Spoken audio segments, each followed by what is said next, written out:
Last week I brought you the review of the GLS, which is the biggest SUV in Mercedes' lineup. It's the mammoth. This week is the turn of a younger sibling. Now this is the one that fills the gap in their lineup. It plugs the hole between the GLA and the GLE. Well, I'm talking about the all-new GLC. It's here, all set for launch on the 2nd of June. I'm here in Coorg to take it out for a spin and find out what it's all about.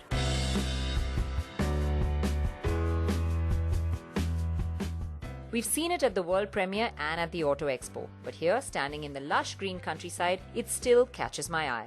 It's based off the C-Class platform, as its moniker suggests, but with the stretch wheelbase and the tall cabin, it looks much larger. As you sweep your eyes over its form, you realize that it combines grace with muscle. The wide front grille is literally the centerpiece protruding from the bonnet. The sides have a cleaner profile with the slash under the door handles creating an accent. What's nice is the coupe-like roofline at the rear with the raked windscreen. As you lift the tailgate, you see that boot space is adequate and it expands even more when you flip down the powered rear seats. There is a fly in the ointment, however, the spare tire. It eats up a lot of space. Viewed from any profile though, the GLC is one stylish SUV. The interior of the GLC reminds us a lot of the C-Class, which blew us away when we first saw it. And here too, build quality seems really impressive. There's this beautifully layered dash with that wedge shape on top. And the interior that I have now is the two-tone version, which is the brown and beige, but there is an all-black version as well. This one feels light and airy, and even this massive panoramic sunroof opens up the inside, makes it feel quite spacious. The beautifully crafted air vents, the knurled finish on all the knobs, everything does feel premium and rich. Bits of plastic around the command system, however, are not in sync with the overall quality. And the screen feels really tiny, especially in this age when they're getting bigger and bigger. The command system as well feels a little outdated compared to the newer systems on rivals. What it lacks on infotainment system, however, the GLC makes up for in comfort. The seats are generous and offer great support, and it's easy to slip into a good driving position immediately.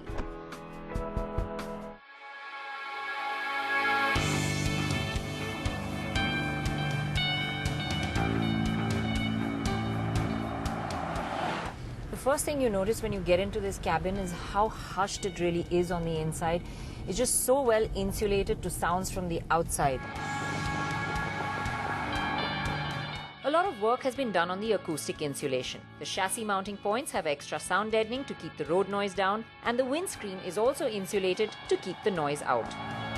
And all of that works well to keep the cabin silent, and even the engine is extremely refined, never letting you know that it's ticking over under the bonnet. It's only when you push really hard that you begin to hear it. The first engine I'm driving, though named GLC 300, is a 2-litre or 1,991cc turbo petrol 4-cylinder unit pushing out a 3-litre like 245 HP and 370 Nm of torque,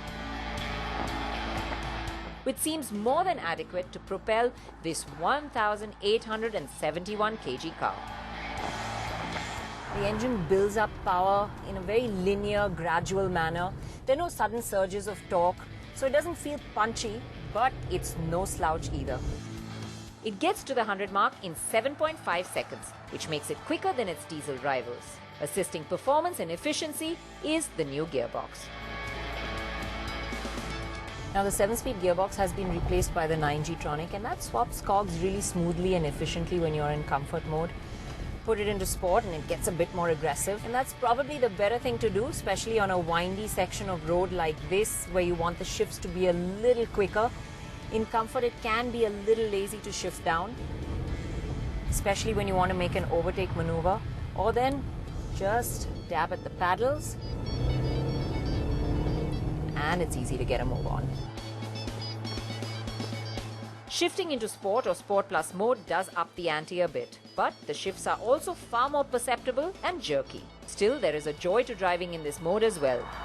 It lets you hold all the way to the red line, and with a lot of the power concentrated at the top, it's better when you get to pull all the way. However, with power missing a bit lower down the revs, you miss those surges of torque of a diesel engine, especially when you want to overtake. This requires a little planning and quick shifts of gears before you can do that.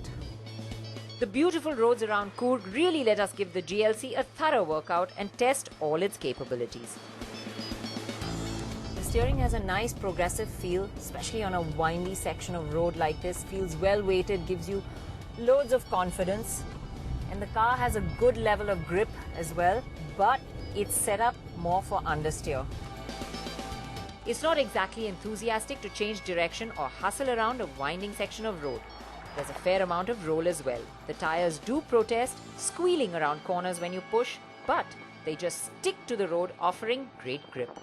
Well, having given the petrol a good run, it was time to change.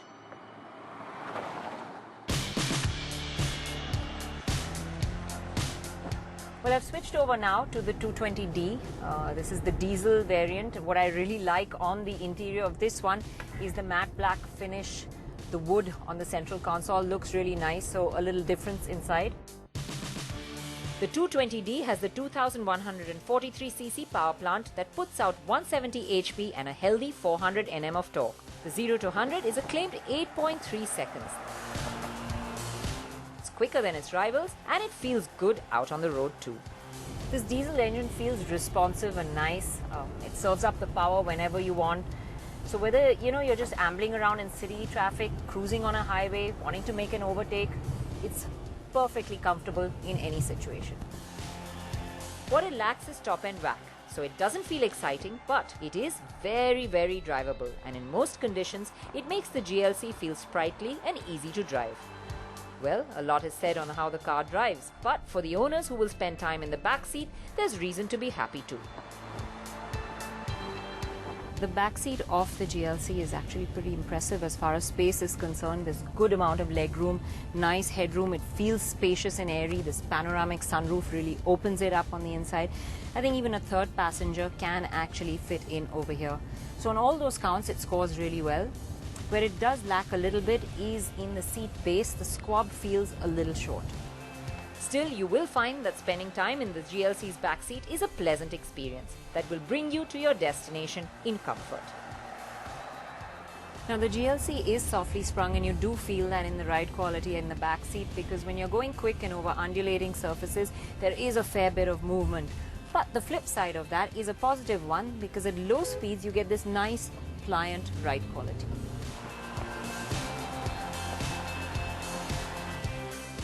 Now, what's worthy of note is that the GLC is the only one in its segment to offer a petrol variant.